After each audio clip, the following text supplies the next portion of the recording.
Good afternoon, everyone. Good afternoon and welcome to the Office of Diversity, Equity, and Inclusion Lunch and Learn today, where we are speaking to Sarah Richardt from the Kelton House.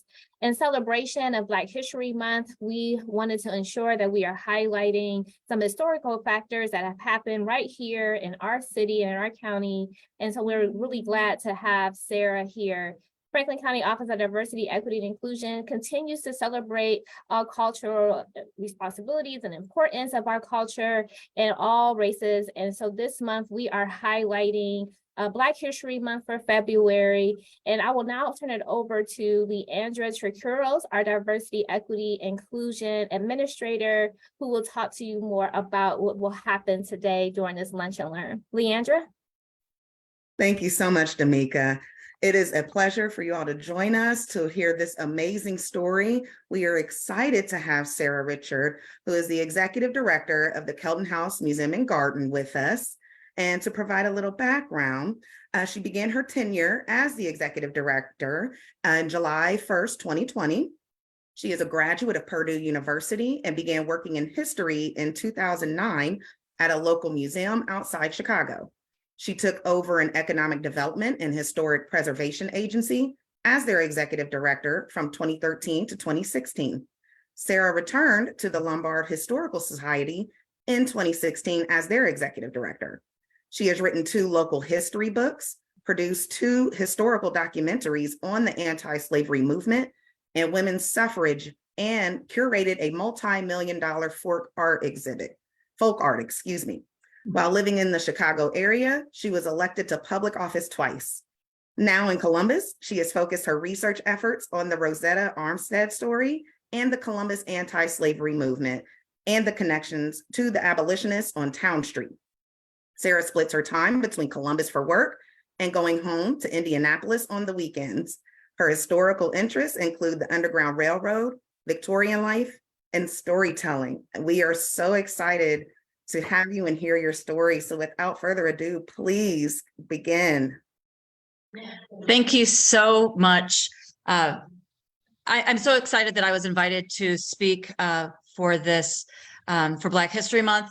And I love sharing Rosetta Armistead's story. And it's a fabulous story that we should all learn. And every time I tell it, people are like, I can't understand why this is not taught in schools every day. So everybody who's on this wonderful Facebook Live platform that we have, now they can know that they've heard this story, and we can be very proud that we can learn about her. Now, can you all see my screen? Or not yet? Not yet. All right, darn.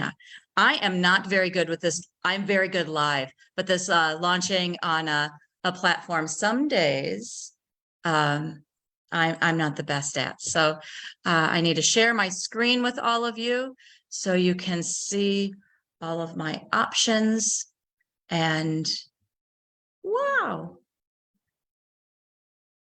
And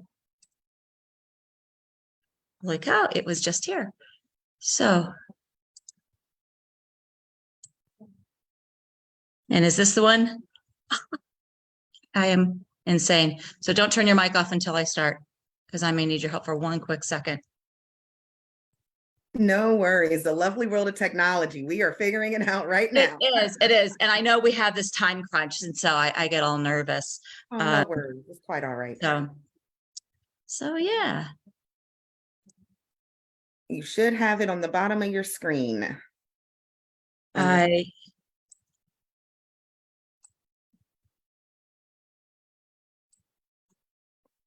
So here I am. And do you still hear me? Yes. Wow, because I am completely disappearing. So I'm going to start speaking, and I'm going to tell you about the Underground Railroad and Rosetta Armistead. And hopefully this share screen thing will work in just 1 second, because it was working on our previous platform. And now suddenly it is not. So Sarah, give it one more try. Okay, thank you. because right now it's only showing me one, and it's not showing me the three little dots or any of my other people here. So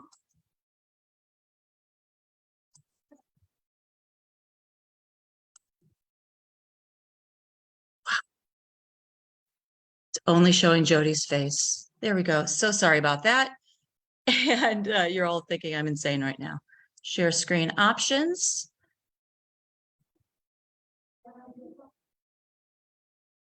Am I still a host? Yes. Okay. More, share screen, and it's not.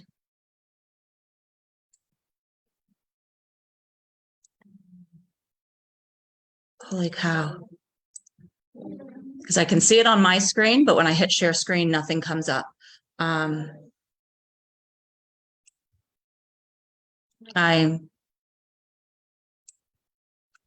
There we go. All right. What are you seeing right now? I see your PowerPoint, your presentation. You're good. Awesome. Technology failure is not winning today. You're good. No, we are gonna make this. I'm trying to do it as full screen. So can you at least have the screen currently, correct? Correct. I'm gonna get it to the full screen in just 1 second here. And there we go. Are we all good? Yes. Okay. All right. Quiet Warriors of the Underground Railroad, Rosetta Armistead story. So my name is Sarah. This is all original researching and original programming that I started creating about 2.5 years ago. I was told when I first started at the Kelton House Museum and Garden by a researcher and historian here in Columbus. Her name is Leslie Blankenship. And she quietly said to me, she handed me an article and said, you need to look her up. And it was just a simple article from a magazine that was very simple, not very long, and it talked about Rosetta Armistead. Now, we've been doing Underground Railroad programming at the Kelton House formally for the past 20 years. We've reached over 100,000 parents, students, and teachers this year, which we're very proud of. We talk primarily about one freedom seeker story that we'll talk about. I'll talk about at the end, but really we haven't reached too far out of the four walls of the Kelton House.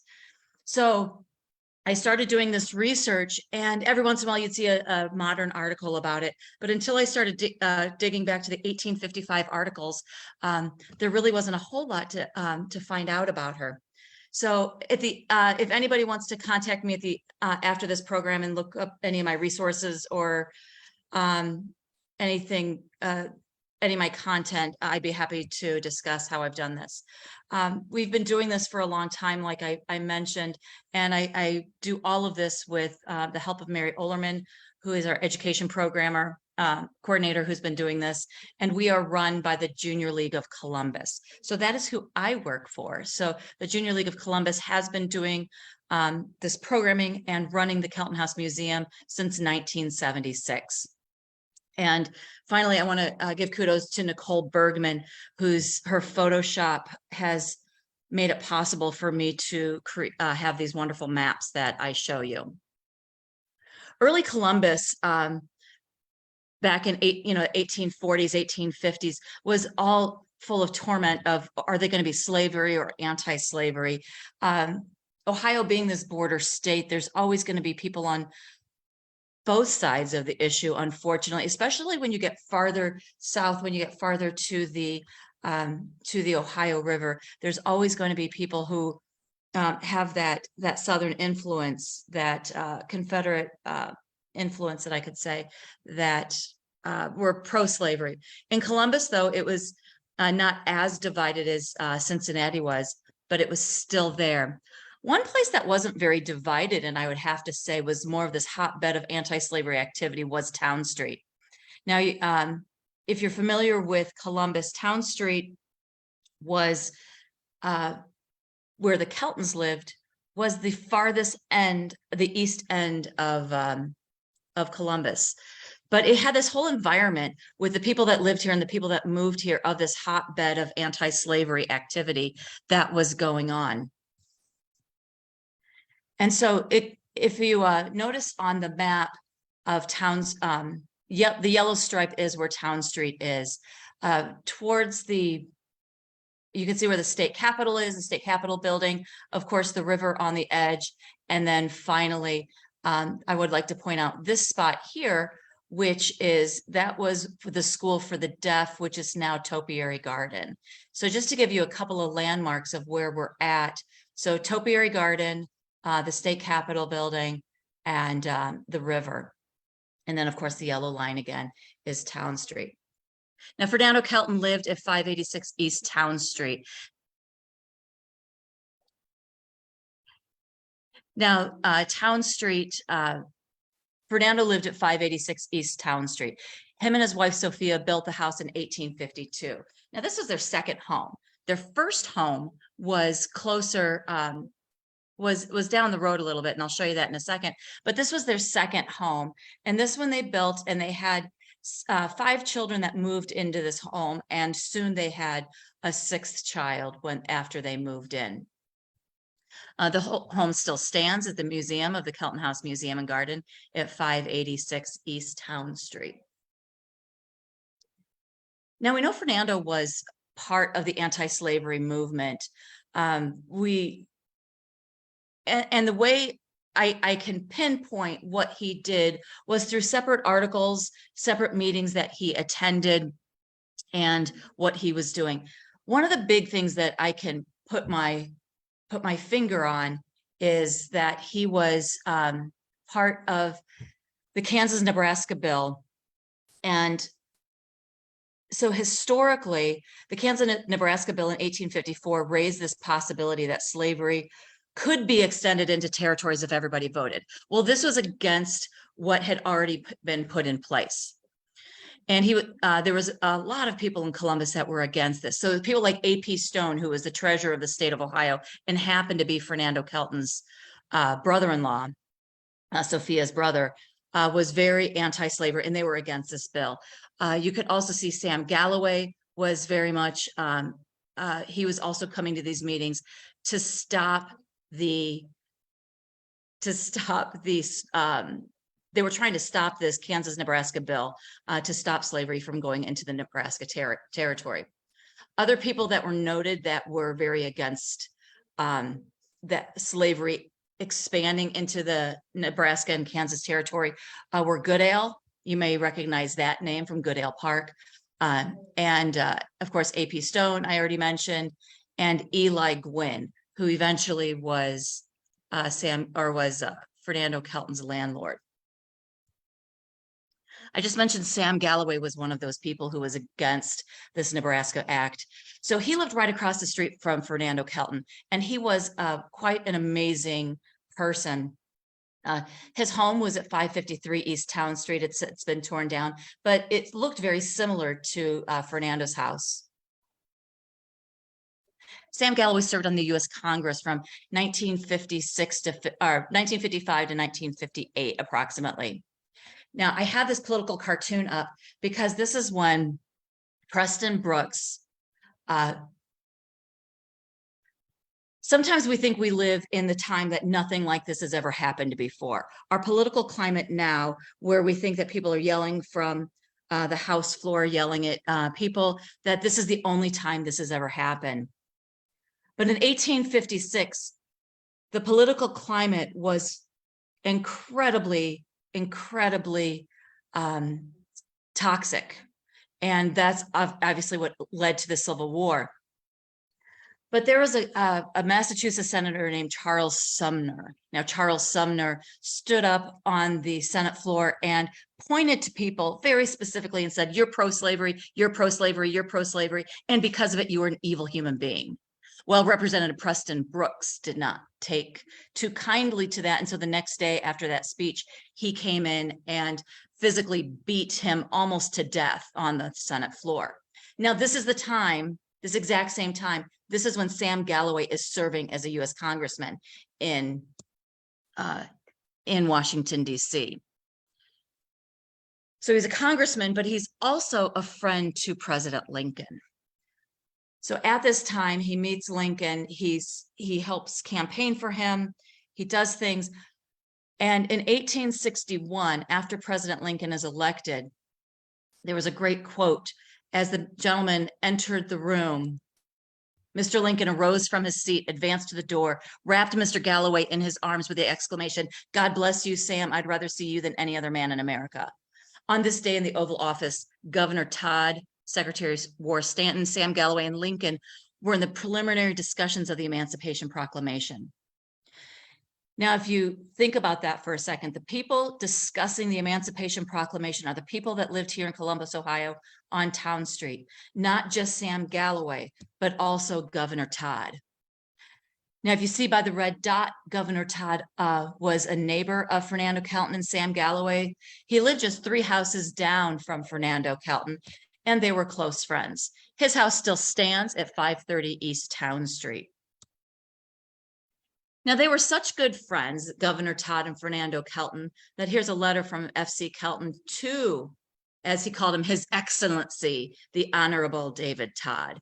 Kind of in jest, he was asking him to come over to his house to that evening to discuss the history of the 4 kings. Well, of course, the history of the 4 kings was really just to come over and play some cards. But that's what he was asking him to do. So there was some definite camaraderie with him. Now, Governor Todd was he was a wartime governor. He was also a Democrat, which was unusual because he was an anti-slavery Democrat, where most of the Democrats at that time were not anti-slavery. That was held especially by the Republican Party. So down the street at the other end of Town Street, now we pass so from Fernando's house, you pass Sam Galloway's and Governor Todd's house. And then finally, you get down to the end of Town Street at the corner of Town and 3rd. Now, we have 2 red dots there. The furthest south one, it was originally his home. That was the first house they lived in. And the next one is Fernando Kelton's office. So you can see Town Street is kind of the center of their universe. So this is the Kelton Bancroft office. It's called the Gwynn Block. It was at the corner of Town and 3rd Street. Building is no longer there, but the church next door is still there. And now I believe it's right across the street. The Greyhound bus station is across the street. And I believe this is there's a statue here for the firefighters, I believe. I mention all of those people not to say that you have to remember Governor Todd and Sam Galloway and where they lived and everything, but really how to show you the climate of what was going on Town Street, the people associated with Fernando Kelton, and what's going on in this neighborhood at this time. Now, this is not a picture of Rosetta Armistead. I don't have any known photos of Rosetta or known paintings of her. What I do have is this painting of a market woman painted in 1858. And this beautiful young woman is who I envision what Rosetta Armistead may have looked like. But switching gears to Rosetta. Now, Rosetta was born into slavery around 1839 or 1840 on a plantation in Williamsburg, Virginia, or just outside. It was called Sherwood Forest. Now, doesn't that sound idyllic? Sherwood Forest was this lovely, lovely place, I'm sure, unless you were one of the 400 slaves that lived there. It was owned by President John Tyler and his wife, Letitia Christian Tyler.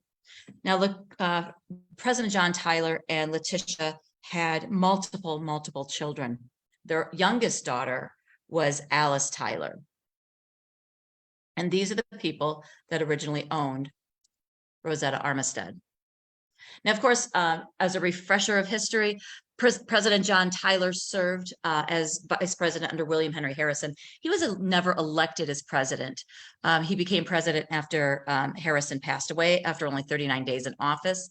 He never ran for a second term or for a first full term.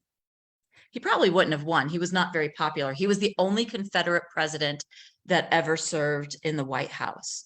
He was disowned by his own party, the Whig Party, because of his pro-slavery views. His first wife, Letitia, died while he was in office. He then remarried and had, I believe, 7 more children with his second wife. And he actually took one of his slaves, Henry Armistead, with him to the White House as his valet. And just as a historic note, John Tyler's mother's maiden name was Armistead. So that is where Rosetta received her last name from. Now, Alice, when she was a young woman, got married. And she married a man named, so this is, remember, the youngest child of John Tyler and his wife, Letitia. Now, Alice got married in 1852, and she was given a human being as a wedding present. If you can imagine the horror of that. I think people don't understand the horrors of slavery sometimes, and sometimes they think it's, oh, I don't get what I want to do at all times. No, the horrors of slavery is being given away from your family as a present to this woman, Alice. So Alice marries Henry Dennison. She receives Rosetta as a wedding present, and the couple moved to Louisville, Kentucky with their slave girl, Alice. They soon have a baby named Betsy, and soon after that, Alice dies. Now it's up to Rosetta, this young girl who was 14 when she moved to Louisville, Kentucky. She's now 16 years old. Alice has passed away. She's raising Alice's child. And she soon, let me go back a minute. She soon, after she passes away, Alice's baby then is sent back to Virginia. Now, she's sent back to Virginia because Reverend Dennison is way too important in order to take care of his own child, but really men in that time did not take care of children. And he didn't have another wife in the wings. So the baby Betsy, Alice Tyler's young child, goes back to live with the grandparents. And soon they realized they needed to send Rosetta back to Virginia as well to take care of baby Betsy at the plantation. So this is where the story gets interesting. So Rosetta gets on a train with a guy named Dr. Miller. Now, Dr. Miller is relatively unimportant to this story, but he's working as an agent to the Reverend Dennison, who owns this slave girl, Rosetta Armistead. So on March 10th, 1855, Dr. Miller happened to be traveling from Louisville, Kentucky, and heading to Virginia. So he says, you know what, I'll take her with me. Don't worry about it. We'll jump on the ferry. It's March, we'll get on the ferry, go down the Ohio River, and we'll head up in Virginia. Problem was, it's March on the Ohio River. They get as far as Cincinnati, Ohio. And once they get to Ohio, they realize that they can't get any farther because of ice damming. So they have to get off the ferry. They then get on a train. Now they have two options. One is to go to Zanesville, Ohio, in order to get to Virginia. And Dr. Miller knows he's not going there because that's another hotbed of anti-slavery activity. Dr. Miller assumes that if he gets to Columbus, he can quietly stay with his brother overnight, jump right back on the train on Sunday morning, and head off to his destination with the young girl slave in tow. Well, he gets to the Dr. Miller heads off, and on Saturday, March 10th, they head into anti-slavery state of Ohio.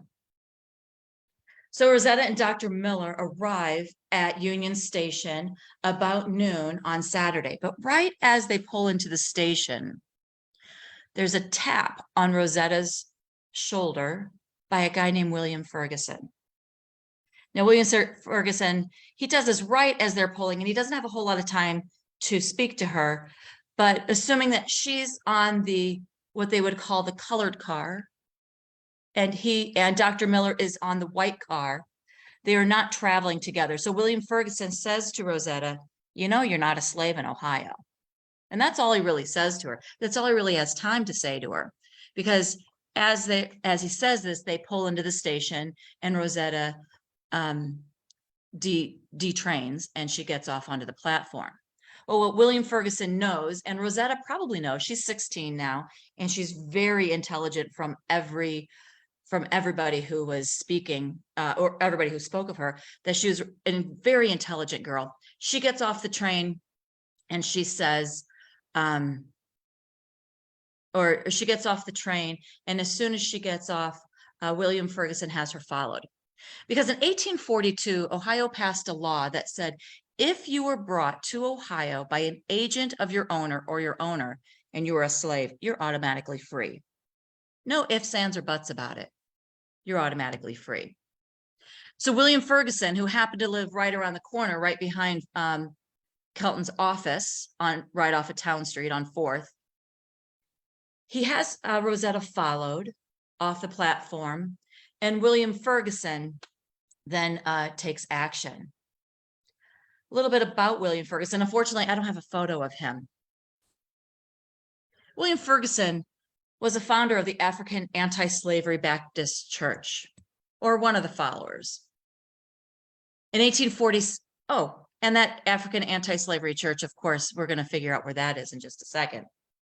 But in 1847, the African Anti-Slavery Baptist Church was founded by some really important people: John T. Ward, John Booker, William Ferguson, James Hawkins, David Jenkins, and also the Reverend James Poindexter. Now, many of these names will be familiar to you, and that's a whole other program in itself. But this was an amicable split between the African Anti-Slavery Baptist Church and the Second Baptist Church. And they decided to host two different churches because really the Anti-Slavery Baptist Church really wanted to work more about active abolition. So that's what they were working towards. So of course we know that the African Anti-Slavery Baptist Church was right on Town Street. So William Ferguson is one of the founders of that church.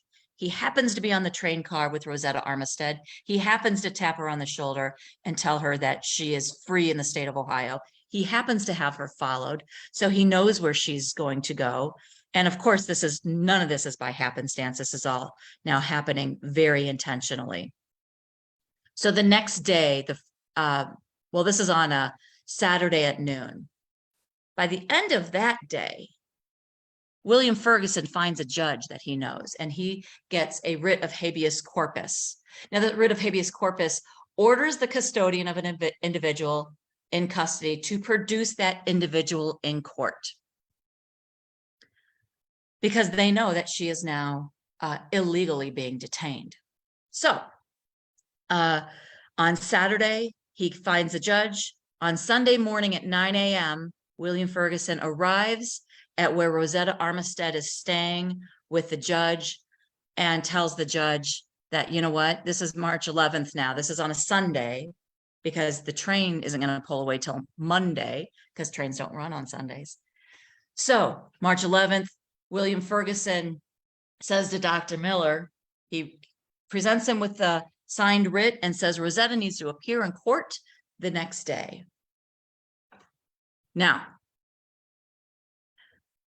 the Reverend Dennison hasn't arrived yet, and he's the one that actually owns her. And so there's much concern about any court proceeding happening without Reverend Dennison. But the judge knows, and everybody else knows, that she needs a guardian. So of course, she's appointed a guardian by a man named Louis Van Slyke, who lives where else but on Town Street. I have 2 points here. One is where his home was. Second place was where his business was, in the Neal House across the street from the state capitol, a very famous or infamous Underground Railroad site.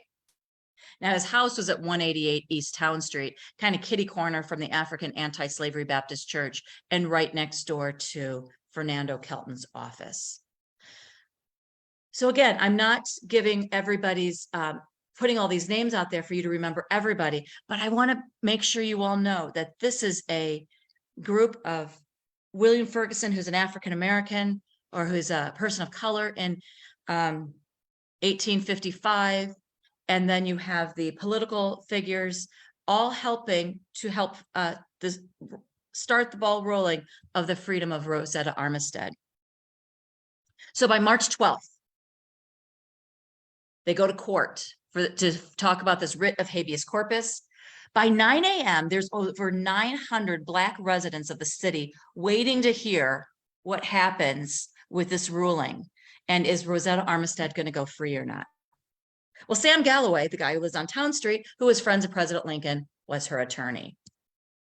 And Rosetta's, because the ruling was because she was not a fugitive, she was never a fugitive, she did not escape, she was brought here by the agents of her owner, she was never the Fugitive Slave Act does not apply, and she is given her freedom. Hooray!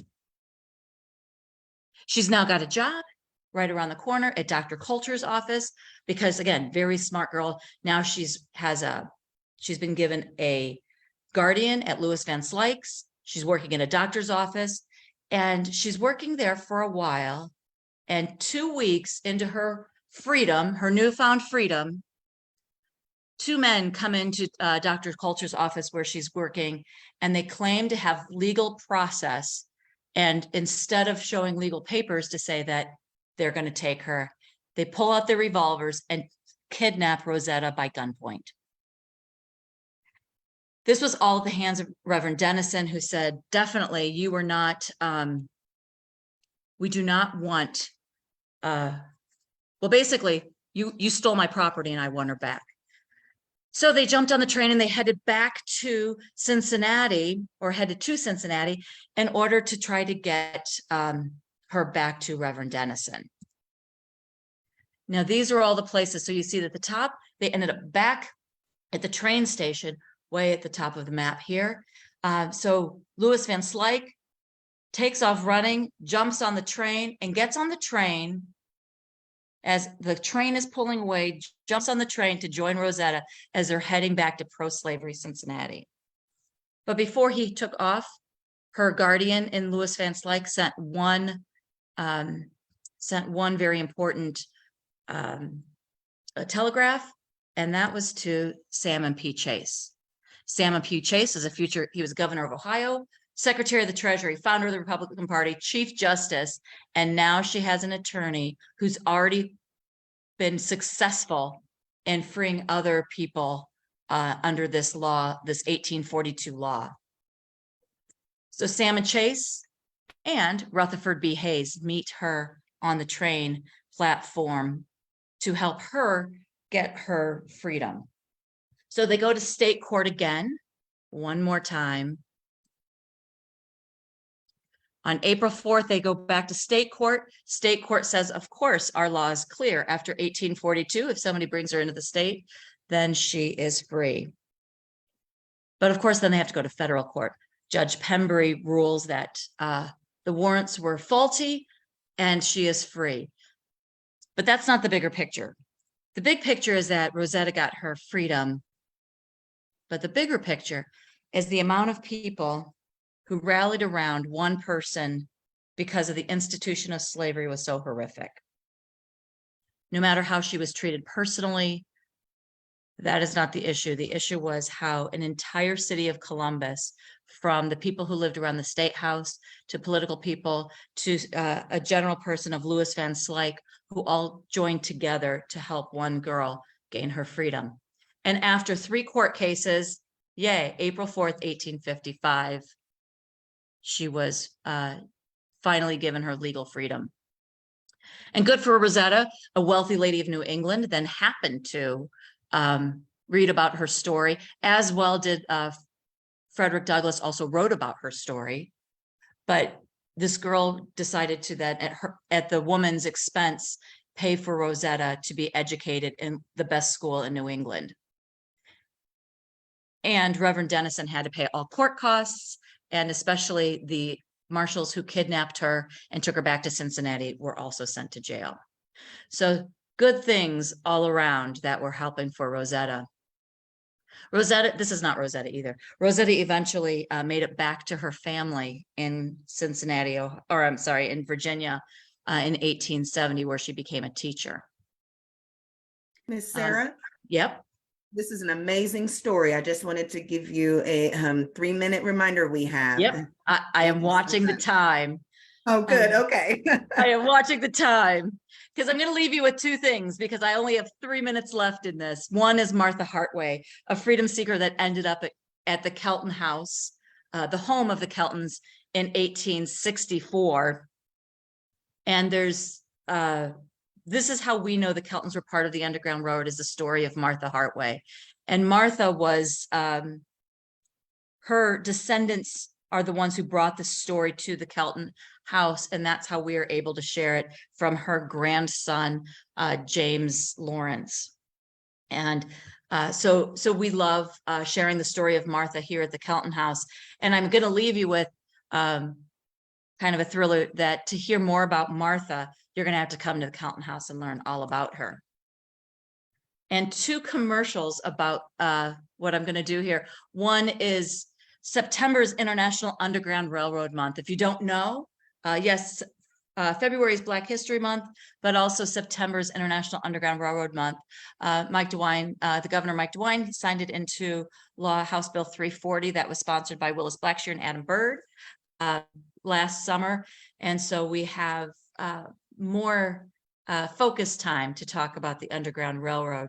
And so if you don't have time to come this summer, September is always a great time to join us as well. Tomorrow night on February 16th at 6:30 p.m., we have the Columbus Cultural Orchestra here, and it's a free night at the Kelton House. So you can come for a live concert as well as come see the Kelton House, and you can learn more about Rosetta Armistead and Martha Hartway at that time. So that's where I'm going to leave you. And you can contact me in any of these ways. We're open Thursday through Sundays from noon to 4. We give our tours on the hour. Thank you so much. This is a wonderful story, and I appreciate you providing great historical content right here in Franklin County that's local that maybe not a lot of people realize or knew. So I greatly appreciate your time and presentation, and we will be sure to share the information so that we can absolutely come to the Kelton House and hear more. Well, thank you so much for hosting me today. And I see I have a minute left. So I do really appreciate it. And we are very excited to have visitors. We get about 3,000 school students a year.